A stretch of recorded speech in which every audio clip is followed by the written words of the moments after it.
Hello, everybody. I don't know why I'm laughing. Okay, so I'm just laughing because I laugh a lot. So today I want to talk about real abundance, and what I mean by real abundance. Where does that start? I mean, usually when we hear that word abundance, what we normally we'll either think about pilgrims or we'll think about manifesting. Isn't that right? That I'm going to go down in the basement and wish real hard for something and hope I get it, right? So that's not what real abundance is. A real abundance is noticing that you don't actually need anything. You've already got everything. Do you see this? What could you possibly need? You are everything. You can't possibly need a thing. If you go to the jewelry store and you buy yourself that watch you always wanted, then all that's happening is you're taking money out of your left pocket and you're putting it into your right pocket. And you're taking that watch and you're moving it. That's all. You can't buy anything. It's already yours. Nor can you lose anything. Where would it go? There's just you. So when we begin to just let this sink in, then we can begin to relax because we just realize, gee whiz, I mean, I've got something here that nobody can take away from me. I've got everything. And that's the truth. We've got everything. You've got it. We are the same thing. So when I say I, we, you, don't, I'm not trying to be non-dually correct or incorrect. I'm just talking using normal language that people who were not non-dual giants would use. So real abundance is also, it's noticing that you already have everything. And from a unit perspective, you can begin to notice that you have everything you need. And I know it doesn't feel like it sometimes. It feels like, damn, everybody else has got so much, and I'm just sitting over here with nothing. I mean, we got the super rich, and they're out there with, buying $500 million yachts and stuff, and I'm over here, trying to decide if I can if I can afford to buy a decent cut of meat this week, or if you're a vegetarian, a decent cut of something vegetarian, a decent cut of tofu or something. I mean, so it seems like it's wildly disparate. It just seems like there's a huge gulf between the haves and the have-nots, and there is, and I'm not saying it's equitable. On a relative sense, there is, and it's not equitable. That's my vote, okay? But I'm not talking about from that view. I'm talking about from the true view. And the true view, if I look from the eyes of truth, if I look from the eyes of truth through the Fred unit instead of as the Fred unit, then what I understand is that there is nothing here but abundance, and that it's all mine, and that and all these people are me. So it can't be anything inequitable about it. I'm just confused. If I am loading up on dollars and loading up on stuff, I'm confused because I don't need $60 million. I need a bunch of money. If I got the opportunity to get it, I need a bunch of money, but I don't need $60 or $600 million. Or $6 billion. Jesus Christ. Do a Bill Gates and a Warren Buffett. Give it away a little bit of it. Notice that you've got more than you need. Let me tell you something. Right now, I don't need this clock. I don't need it. I use it to keep an eye on my sessions. That's when I need it. But I'm not doing a session right now. I don't need that clock, but I've got more than I need. That's the truth. I've got more than I need. How much money do I have? I have got more than I need. How do I know? Because this wallet right here, it holds my extra money, right? I got more than I need. I'm awash in it. Because what I need is actually what I need when I'm talking about, it depends on how we look at it. I don't need anything. But if we look at it from the unit perspective, the only thing this unit needs is food and water and shelter. Maybe a little company be nice. But I don't need a bunch of stuff. The biology of the unit doesn't need a bunch of stuff. The psychology of the unit, you can't satisfy it, no matter what you give it. It doesn't make any difference. That thing that you just know is going to make your life, it's just got to get that last thing. Doesn't make any difference whether it's a mate or that watch we talked about. If I just get that, I'd be happy. You go ahead and get that and see how happy you are. See how happy it makes you and for how long. It comes in the door and it's like, wow, I finally got my package. That's great. And you open it up and go, well, it's not quite as nice a shirt as I'd hoped it would be. And I don't think this is actually the one that'll make me happy, but I'm glad to have it. And I'll go put it in the closet and wear it one of these days. I mean, I'm not suggesting that we all do that, but I'm suggesting some of us do that, and we all do that on one level or another, and and here's what I want you to notice about true abundance, is that I can't quarrel and be grateful in the same moment. That's what's so weird. I can't quarrel about what I've got and be grateful for what I've got in the same moment.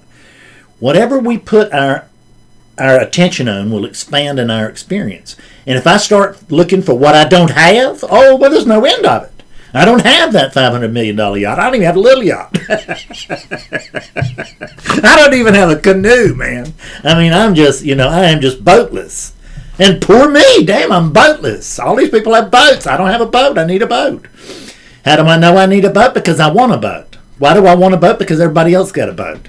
What will I do if I get a boat? Well, the old joke about the boats is that the happiest 2 days of a boat owner's life is the day that he buys it and the day that he sells it. In between, boatness, man, what a hassle, so much trouble. So we don't, as units, we don't actually know what we need. See, we just the biology's always got what it needs. What do I need right now? Obviously, I need lights, and I need a computer. I need a camera. I've got an abundance. I don't need this backdrop, but it's much nicer than looking at the inside of my closet. I don't need these flowers, but Betsy got them, and I think they look great. But I don't need them. I'm so glad I have these glasses because I can see much more better, and they make me a much more efficient unit, but I don't actually need them, not to get by. Now, I might need them if I'm going to read or something, but I don't need them just for getting by. I could stumble around in my life because my vision's not that bad. They would actually be optional for a unit like this. They are a luxury for a unit like this. There are countless units out there with vision worse than mine who don't have glasses and they're getting by. And if they're looking for what they don't have, they're finding out they don't have glasses and they need it. But if they're looking at what they do have, they notice they've got pretty good vision and their neighbor doesn't. Best thing is just to notice that you have pretty good vision. But, we can't help but compare sometimes. So when you compare down and not up. In other words, is that, look, I have a shirt. This is fantastic. Do I need a shirt? Yeah. I think that's a reasonable thing to have. But look, I have a T-shirt too. I've got more than I need. Do you see that? Always got more than I need. I mean, I've got a ceiling fan here. I don't need that. But I'm certainly glad I have it because it brings the temperature in this room up to an optimal degree. But that's luxury. It's not what I need. I've got more than what I need because I've got it all. And when I start looking from the eyes of truth, I can see that I've got it all. I don't need a thing. And when I look from the eyes of the unit, if I with the truth in hand, so to speak, then I put my focus on what I've got. Let me tell you something about the funny thing about what is that once we come to discover that what is, right? That there's this and nothing but this. That there's this happening, this moment, and no other moment. There's these conditions, this array of stuff, and no other array. There are this circumstances and no other circumstances available. See, the funny thing about what is that it's all that is. And this little voice in your head, hell, that's hollering about what isn't. It's been doing it all your life, and it's going to do it all your life until you wake up. Or, and beyond that, until you clear up, because it's still going to do it. And hell, it does it now. To me, I just don't pay any attention to it. It's not very loud like it used to be, and it doesn't come so often, but it still comes up. It still says crazy stuff, and that's fine, because I don't suffer from what I think. I suffer only from what I believe. And I know better than to believe that. I know better than to believe this voice, because it's not a reliable source for me. It just isn't. You know, I mean, it's lied to me all my life. I mean, hell, when I was drinking, it told me that drinking was a good idea while everything in my life went down the tubes. When I had a home, it told me, boy, the best thing to do is just to give up this home and this wife and this cushy little life and go be homeless, right? So you can drink all the time. I mean, and I am going to rely on that.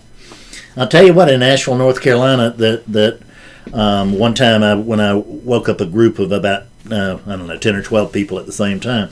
And right after that, a young woman, she was about 23 or I think she was fresh out of college, just starting her life. And she came to me and she said, golly, you know, Fred, what am I going to do with my life now? I mean, and of course, the first thing I got to ask is from a non-dual perspective. I got to be the non-dual police owner. And I got to ask, so what have you done so far in managing your life? And, you know, and she came to recognize that was ego talking, that she had never run her life at all, that it's just being run for her. So after I got her corrected on the non-dual thing, then I answered her question on a practical level, because there's no reason not to address practicality. It's a wonderful thing to address, because this is our experience. I don't care if it's real or not. I don't care if it's a dream or illusion or or whatever. It is my experience, and it does bear my attention. It's great. I mean, you know, I'm not trying to non-dual my way out of Betsy and Willie and Dickens.